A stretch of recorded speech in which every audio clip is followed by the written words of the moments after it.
Take a minute for Steve's Music Minute. Yeah.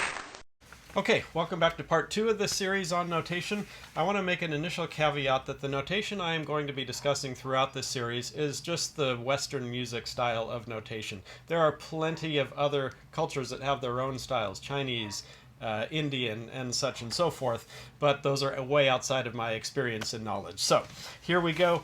Where did this notation come from? Why did people start all of a sudden writing dots on a page to indicate notes? Well, it started in the ancient church, the medieval church. Chants and such up to that point were passed on orally, okay, by ear.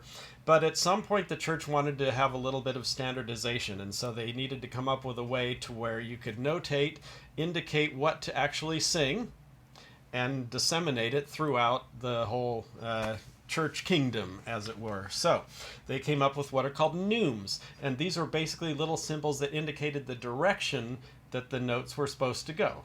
If something kind of sloped up, then you sing higher. If it sloped down, you sing lower. Then at some point someone said, you know, could we get a little context here? How about if we put a line through this and said anything above this line is this group of notes, anything below the line is this group of notes. So they did that, and then someone said, hey, how about 2 lines, or 3 lines, or 4 lines, or 5 lines? And that's where we end up with the notation we currently have, to where now a note is either on the line or in between the lines, and that indicates a specific note. And that way, notes and the values and dynamics and such are all indicated on this, what is called a staff. Now, this came about, of course, because of the needs for vocal music.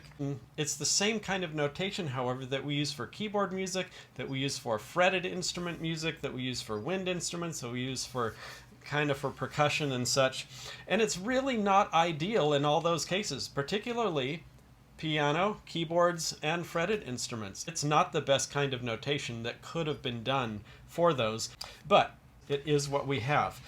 What we have to do then when we're learning to read music is figure out basically how to crack this code, because that's really all it is. It's just a code, a method of using symbols to indicate notes, not too different from language. Language is just a bunch of scratches on a paper. Each different scratch indicates a different vowel or consonant sound.